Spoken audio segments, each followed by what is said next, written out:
আগামী 14 তারিখ ইস্টবেঙ্গল নামধারী এফসির বিরুদ্ধে খেলতে নামবে আইএফএ শিল্ডে তাদের দ্বিতীয় ম্যাচ, গ্রুপ লিগের দ্বিতীয় ম্যাচ খেলতে নামবে। আর এই ম্যাচ জিতলেই ইস্টবেঙ্গল কিন্তু ফাইনালে পৌঁছে যাবে। অপরদিকে অন্য গ্রুপে ইউনাইটেড স্পোর্টস তারা জিতেছে গোকুলামের বিরুদ্ধে, পাশাপাশি মোহনবাগানও গোকুলামকে হারিয়েছে, 5-1 গোলে হারিয়েছে। ফলত ইউনাইটেড স্পোর্টস নাকি মোহনবাগান কাদের মুখোমুখি হবে? অনেকেই বলছেন যে ডার্বি হওয়ার চান্সই বেশি। আমারও সেটাই মনে হয়। ইউনাইটেড স্পোর্টস মোহনবাগানকে হারিয়ে দেবে এমনটা নয়, মোহনবাগানের যা টিম এবং মোহনবাগান যা পারফরমেন্স করছে। অপরদিকে ইস্টবেঙ্গল কি নামধারীকে হারাতে পারবে? না হারানোর কিছু নেই, অন্তত খাতায় কলমে ইস্টবেঙ্গল টিম তো ভালো এবং ইস্টবেঙ্গল টিমও এখন সংঘবদ্ধ রয়েছে, অনেকটাই সংঘবদ্ধ দল হিসেবে অনেক দিন ধরে তারা প্র্যাকটিস করছে।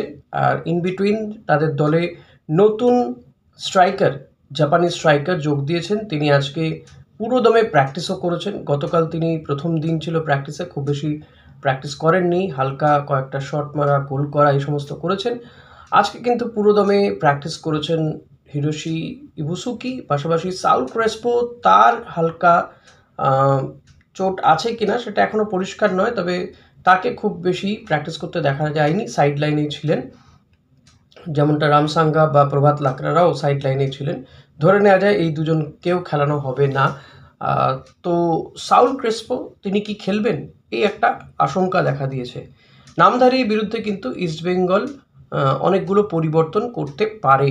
দেখুন, নামধারী কথা বললে আপনাদের নিশ্চয়ই স্মৃতিতে রয়েছে ডুরান্ড কাপের ম্যাচটা, যে ডুরান্ড কাপে নামধারীর বিরুদ্ধে ইস্টবেঙ্গলকে আটকে দিয়েছিল কিন্তু নামধারী কোচ নীরজ কুমার। একের পর এক সেভ করেছে, দুর্দান্ত সব সেভ করে তিনি ইস্টবেঙ্গলকে আটকে দিয়েছিলেন। শেষমেশ সেই সময় সদ্য দলে আসা মরক্কান স্ট্রাইকার আহাদাদ তিনি গোল করেন। হামিদ আহাদাদের একমাত্র হেডে করা গোলটা সৌজন্যে ইস্টবেঙ্গল নামধারীকে হারায়। আদারওয়াইজ গোটা ম্যাচে একাধিকবার আক্রমণ করেছে ইস্টবেঙ্গল, আক্রমণের ঝড় তুলে দিয়েছিল নামধারী ডিফেন্সে, কিন্তু কোনো গোল করতে পারেনি। Bipin Singh, Edmund Lalrindika, Miguel Figueroa, Diamantakos প্রচুর অ্যাটাক তৈরি করেছিলেন, কিন্তু গোল করতে পারেননি। মিগুয়েল তো তিনটে গোল মিস করেছেন। তার একটা শট বারে লাগে, হেড দেন, সেটাও বারে লেগে ফিরে আসে। তো প্রচুর চেষ্টা করেছিলেন কিন্তু গোল হয়নি। তবে সেই ম্যাচে নাওরেম মহেশ এবং আনোয়ার আলী খেলেছিলেন। এই ম্যাচটাতে নাওরেম এবং আনোয়ার আলী কেউই খেলবেন না, তারা যেহেতু দেশের হয়ে খেলছেন, কারণ ওই দিনই আবার ভারত খেলতে নামবে ঘরের মাঠে, সিঙ্গাপুরের বিরুদ্ধে খেলতে নামবে।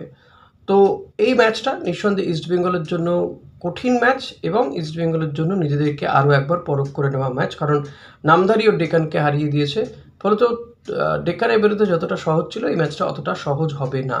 তো ইস্টবেঙ্গল নিঃসন্দেহে চাইবে যে প্রথম দিকে গোল তুলে নিতে, একটা দুটো গোল তুলে নিয়ে তারপর দলে বেশ কিছু পরিবর্তন আনতে তারা চাইবে। আমার যেটা মনে হচ্ছে প্রভসুখান গিলকে দেখে, যে প্রভসুখান গিল হয়তো নামধারী ম্যাচটা তো খেলবে না, কারণ দেবজিৎকেই খেলানো হবে। প্রভসুখান গিলে হালকা চোট রয়েছে।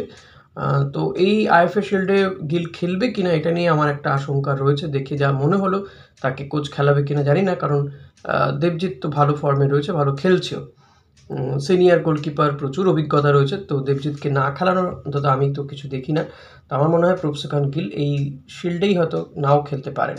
ডিফেন্সে প্রথম একাদশে কিন্তু কেভিন সিভেলে ফিরবে বলেই মনে হয়। কেভিন এবং লালচুংডুঙ্গাকে খেলানো হবে এবং দুটো দিকে জয় গুপ্তা, অন্যদিকে প্রভাত লাকড়াকে খেলানো হবে। প্রভাত লাকড়া বলছি, মোহাম্মদ রফিককে খেলানো হবে।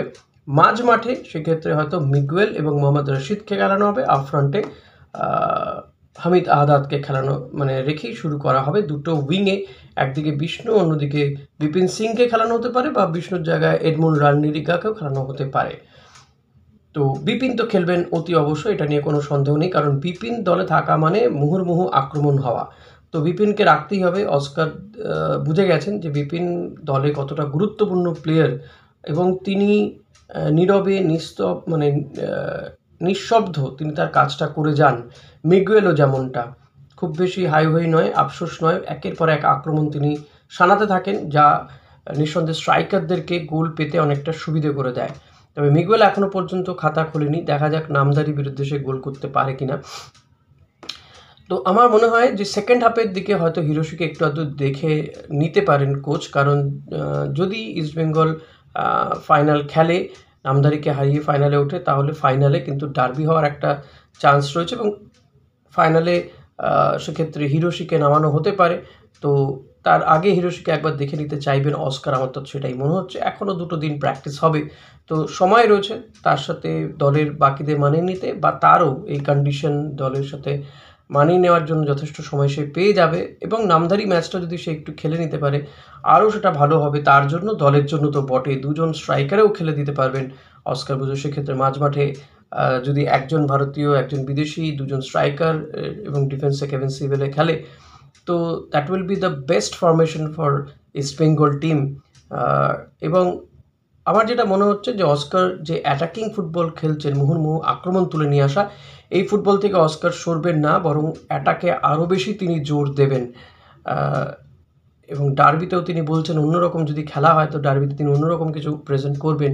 অর্থাৎ এক্ষেত্রেও বলে দেওয়া ভালো যে ডার্বিতেও তিনি কিন্তু আরও অ্যাটাক, এই অ্যাটাকেই তিনি বাজিমাত করতে চাইবেন এবং ম্যাচের শুরু থেকেই যে আক্রমণের ঝড় তোলা।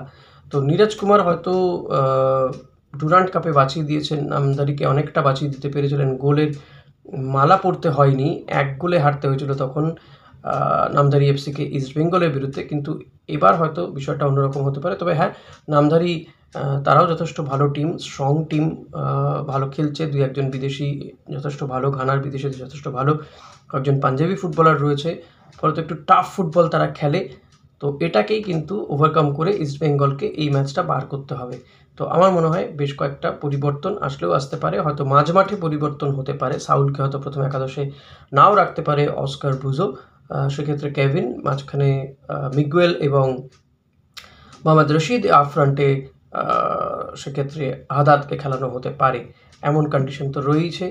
আবার যদি কন্ডিশন ভালো হয়ে যায় সেক্ষেত্রে হয়তো মিগুয়েলকে তুলে নিয়ে সাউলকে নামানো হতে পারে। এরকম একাধিক কম্বিনেশন আই হোপ কি অস্কার দেখবেন, বা মোহাম্মদ রশিদকে তুলে নিয়ে কোনো ভারতীয় ডিফেন্সিভ মিডফিল্ডার, যেমন এক্ষেত্রে আমি বলবো সৌভিক চক্রবর্তী রয়েছে কিংবা জিকসন সিং রয়েছে, তাদের কাউকে ব্যবহার করতে পারেন অস্কার।